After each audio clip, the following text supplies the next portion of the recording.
Welcome to IBTV. Kakinada జిల్లా పెద్దాపురంలో CITU ఆధ్వర్యంలో భగత్ సింగ్, రాజాగురు, సుఖదేవ్ వర్ధంతి సభ నిర్వహించారు. ఈ కార్యక్రమానికి సిఐటియు అఖిల భారత ఉపాధ్యక్షురాలు జి బేబీరాణి హాజరై మాట్లాడారు. ఈ సందర్భంగా ఆమె మాట్లాడుతూ రాష్ట్రంలో మాదక ద్రవ్యాల నియంత్రణలో ప్రభుత్వం పూర్తిగా విఫలమైందని ఆరోపించారు. గంజాయి వంటి మాదక ద్రవ్యాలపై కట్టడి చేయడంలో లోపాలు ఉన్నాయని చెప్పారు.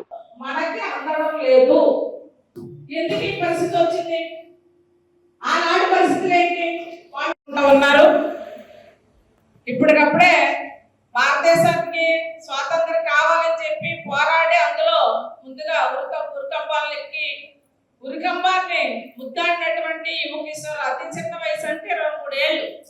ఇప్పుడు 30-40 ఏళ్ళు వచ్చినా కూడా లోక జ్ఞానం తెలియట్లేదు. కానీ 23 ఏళ్ళకి వాళ్ళు అంత పెద్ద నిర్ణయం తీసుకున్నారు అంటే ఎంత గొప్ప వీరులు వాళ్ళు. వాళ్ళు ఒకటి కాదు, త్యాగజనులా లేకపోతే త్యాగం చేశారా లేదా ఇంకేం చేశారన్నా కూడా అన్నింటికీ వాళ్ళ అరువులే.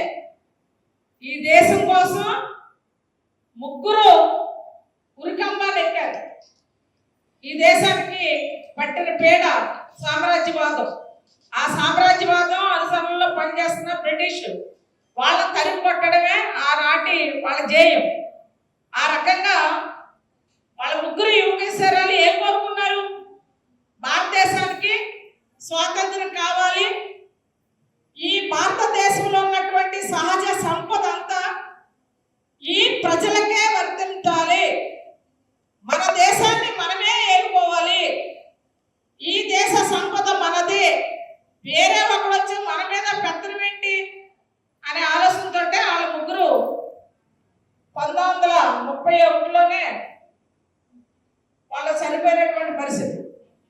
అయితే 1907లో భగత్ సింగ్, రాజ్గురు ఇద్దరు పుట్టిన ఆ తర్వాత 1908లో సుఖదేవ్ పుట్టిన